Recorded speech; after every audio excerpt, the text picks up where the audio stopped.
రైతులు దళార్లకు తమ ధాన్యాన్ని అమ్మి మోసపోవద్దని మాజీ మంత్రి ఎమ్మెల్యే హరీష్ రావు సూచించారు.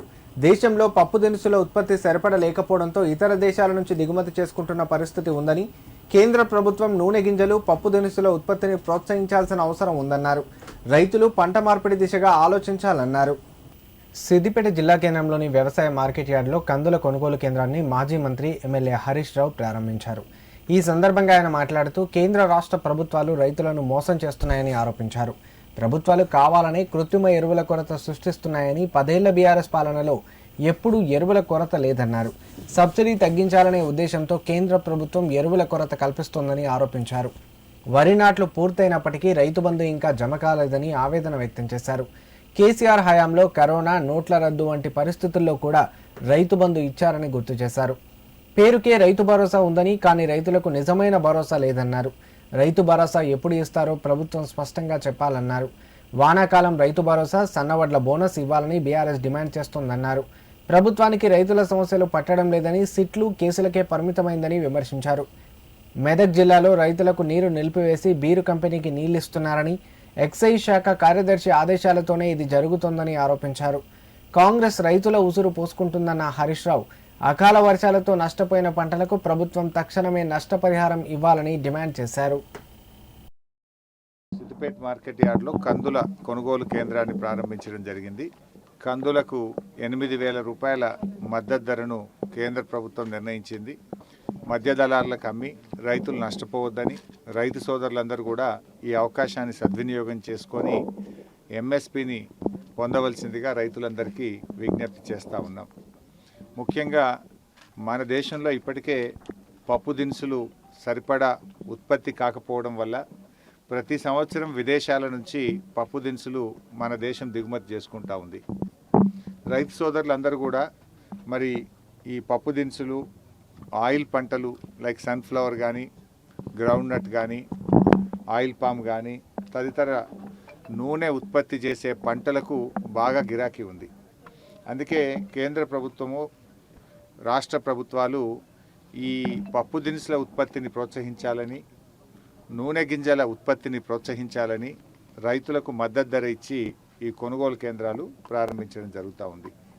రైతు సోదరులందరూ కూడా దీన్ని సద్వినియోగం చేసుకోవాలని చెప్పి విజ్ఞప్తి చేస్తూ ఉన్నాం.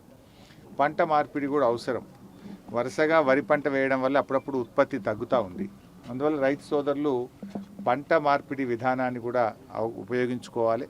వానాకాలం వరేసుకుంటే యాసంగిలో ఇతర పంటలు, సన్ఫ్లవర్ లాంటి కానీ, పప్పు దినుసులు కానీ ఇతర పంటలు వేయడం ద్వారా పంట మార్పిడి ద్వారా మన పొలానికి సత్తువ బలం చేకూరుతుంది, అధిక దిగుబడి పొందగలుగుతాము, రోగాలు రాకుండా కూడా పంటల్ని కాపాడుకునేటువంటి అవకాశం ఉంటుంది.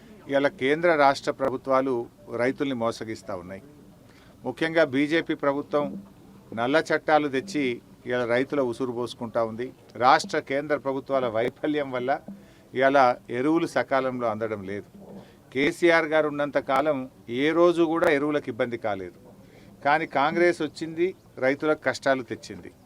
మళ్ళీ ఎరువు బస్తాల కోసం చెప్పులు లైన్లో పెట్టుడు, చలిలో పొద్దున్నే 3 గంటలకు వచ్చి లైన్లలో నిలబడేటువంటి చీకటి రోజులను కాంగ్రెస్ తెచ్చింది. ఇవాళ ముఖ్యంగా ఎందుకు యూరియా సరఫరా చేయకపోతున్నారు? అసలు యూరియా ఇవ్వకుండాంత చేతగాని ప్రభుత్వం అయిపోయింది. ఇప్పుడు 10 ఏళ్ల కేసీఆర్ గారి పాలనలో ఎరువు బస్తాలకు ఏనాడు కూడా ఇబ్బంది రాలేదు. ఇప్పుడు పోయిన వానకాలంలో ఎరువులకు ఇబ్బంది అయింది. ఇప్పుడు యాసంగిలో కూడా ఎరువులకు తీవ్రమైన ఇబ్బంది కలుగుతూ ఉన్నది. సో ఇది ముఖ్యంగా బఫర్ స్టాక్ మెయింటైన్ చేయకపోవడం వల్ల కేంద్ర ప్రభుత్వం కావాలనే సబ్సిడీ తగ్గించుకోవడానికి ఇలా రైతుల మీద ఈ కుట్రలు చేస్తూ ఉన్నారు. మరి ముఖ్యంగా ఈరోజు ఫిబ్రవరి నెల వచ్చేసింది, ఇంతవరకు రైతులకు రైతు బంధు పడలే. అసలు కాంగ్రెస్ ప్రభుత్వానికి ఒక విధానమే లేదు. కాంగ్రెస్ పద్ధతికి ప్రభుత్వానికి ఒక విధి విధానము, ఒక డైరెక్షన్ లెస్ అయిపోయింది. ఒక రైతులు భరోసా కోల్పోయారు, రైతులు నమ్మకాన్ని కోల్పోయారు, రైతులు ఈ ప్రభుత్వం మీద విశ్వాసాన్ని కోల్పోయారు. ఎకరానికి 15,000 రైతు బంధు ఇస్తామన్న ప్రభుత్వం ఇవాళ 2 పంటలకు రైతు బంధు ఇచ్చింది, 2 పంటలకు రైతు బంధు ఎగ్గొట్టింది.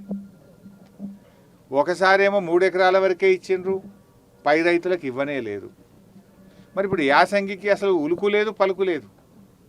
కేసీఆర్ గారు ఉన్నప్పుడు డిసెంబర్ నెలలోనే రైతు బంధు డబ్బులు పడేవి. ఇప్పుడు ఫిబ్రవరి నెల దగ్గరికి వచ్చినా కూడా ఇప్పటికీ రైతు బంధు పడలేదు. నాట్లు అయిపోయింది, కలుపు తీసి ఎరువులు వేస్తున్నారు. మరి పెట్టుబడి సహాయానికి అర్థమే లేదు. పెట్టుబడి ఎప్పుడు పెడతాం? దుక్కి దున్నడానికి పెడతాం, నాట్లు వేయడానికి పెడతాం, కలుపు తీయడానికి పెడతాం, ఎరువులు వేయడానికి పెడతాం. ఇప్పుడు దుక్కి దున్నుడైపోయింది, నారు ఓసుడైపోయింది, నాట్లు వేసుడైపోయింది, కలుపు తీసి ఎరువులు వేసే టైం వచ్చినా కూడా ఇంకా రైతు బంధు పడతలేదు.